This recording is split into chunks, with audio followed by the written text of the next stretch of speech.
Canadian tourist Elisa Lam was enjoying a lovely vacation to Los Angeles in the beginning of 2013. She chose to stay in the Cecil Hotel because it was priced very reasonably. Now, she was initially assigned a shared room on the hotel's 5th floor, but her roommates were complaining about her odd behavior, so then she got a room of her own after like 2 days. She would contact her parents in BC every day, minus the day she disappeared. On January 31st of 2013, the day she was scheduled to check out of the Cecil, her parents didn't hear from her, so they called the Los Angeles Police Department and decided to fly over because they were concerned. Interest in her disappearance increased on February 13th when the LAPD released security camera footage of her behaving erratically in a hotel elevator on the day she was last seen alive. And that footage went viral. During the search for her, guests at the hotel began complaining about low water pressure, with some claiming their water was black in color, had an unusual taste. Well, on the morning of February 19th, Santiago Lopez, a hotel maintenance worker, found Elisa's body in one of 4 1,000-gallon tanks located on the roof that provided water to guest rooms, a kitchen, and a coffee shop. Through the open hatch, he saw her lying face up in the water. The tank was drained and it had to be completely destroyed because the maintenance hatch was too small to accommodate equipment needed to remove the body, leading many people to wonder just how she got there in the first place. Now, I'm not going to go into detail about what her body looked like, and I don't like that that's public knowledge, but there was no evidence of physical trauma, self-ending,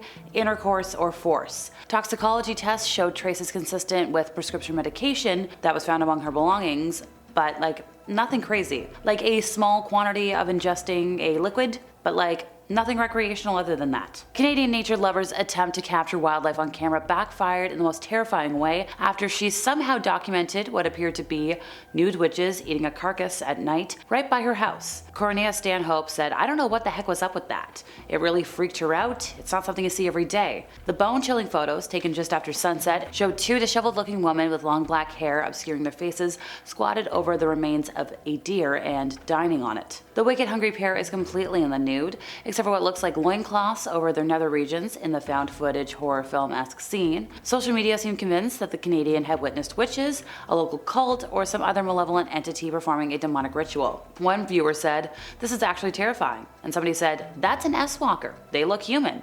So you go up to them and once you do, you're gone." A third person was like, "Look, it's a walking demon from hell. Avoid it. If you hear screaming, stay inside and get a weapon. You leave it alone." And a lot of folks just jumped to demonic cult. A homeowner was left stunned when he went into his home security camera footage after his dog's persistent barking to find a spooky figure outside the house. Corey Fletcher of Minnesota was kind of confused when his dog, Diva, began barking persistently at the door, which normally indicates somebody's outside. However, when Corey went to check outside his house, he didn't see anybody. So he's like, "Okay, Diva, come on girl, what are you barking about?" So, because Diva kept making a fuss, Corey decided to check the security camera footage, and it showed a strange, translucent figure walking past his home. Now, things got spookier when Corey realized that the camera had not picked up any human movement, because this camera puts a circle over them to pinpoint it, and this wasn't doing that. No circles were found. It's estimated that an astonishing 13,000 people passed away within the walls of the so-called Aradale Lunatic Asylum over its 140 years of operation. While reports exist of apparitions, phantom sounds, visitors experiencing nausea, fainting, and pain, some ghosts from the past have made themselves known to those who are alive today. One in particular is George Fiddemont, who was the last governor of the jail. In 1886, he was showing a group of people around the asylum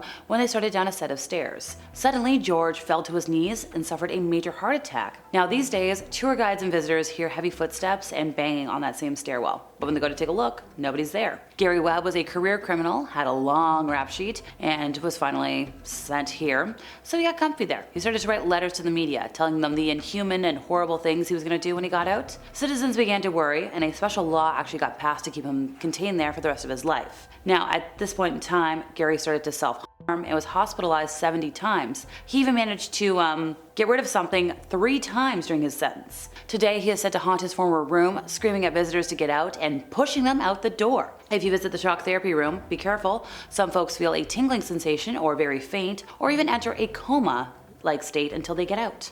If we're talking about history today, in order to make sure their weapons were effective and sharp, samurais carried out the practice of tameshigiri, or tests of that nature. So in order to test the weapons, they used expired bodies, usually those of criminals, but they were also known to use living prisoners who had been sentenced to a similar fate. Now, sometimes they would use as many as 3 bodies at once to put their weapons to the test. Because the sword's value was based in its strength, this was a practice that helped young metal workers learn to hone their craft as well, because tests could also be done with bundles of bamboo, steel plates. Samurai wanted the sharpest weapons possible. Why? Well, they kind of had to use them for battle, and also there was a practice that kind of meant ending life with one single blow. Kind of had to be good for that. Horrifying footage shows the dramatic moment a 100-foot wide sinkhole swallowed up a soccer pitch in just a matter of seconds. In this particular case, 2 perfectly good artificial soccer and football fields were destroyed in just 5 seconds. Nowadays, a crater sits in the middle of Gordon F. Moore Community Park in the city of Alton. Thankfully, things could have been a lot worse because at the time the pitches weren't in use,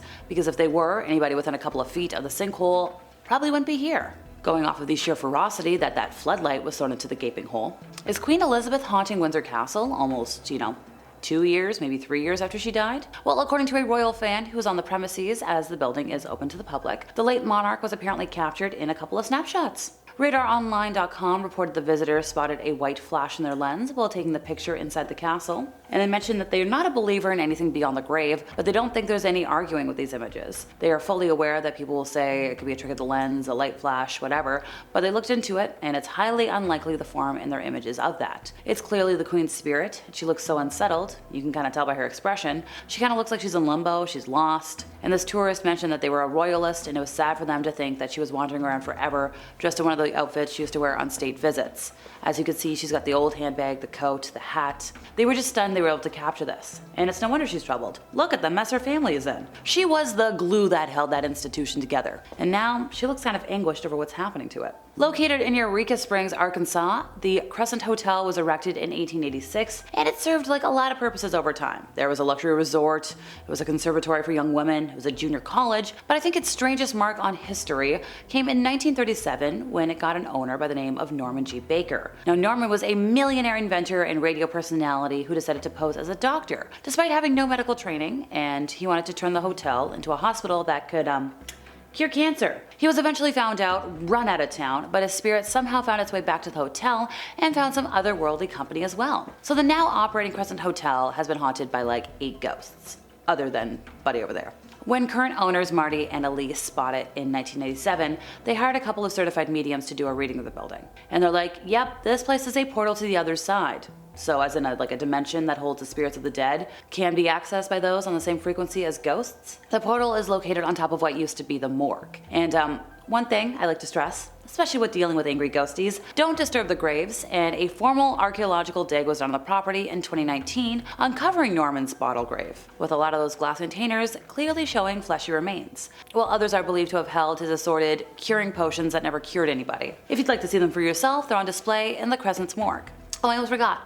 Both the morgue, complete with operation table and a walk-in cooler where things were stored, they're open for public viewing. The experience comes with seeing the ghosts of folks huddled under the table, pleading for help, the reoccurring patient that floats around, and also loud squeaking of wheels, and sightings of a nurse pushing a gurney full of bodies down the hallway, only to see it vanish into thin air. And that's all for today, folks. I've been Alexa. See ya!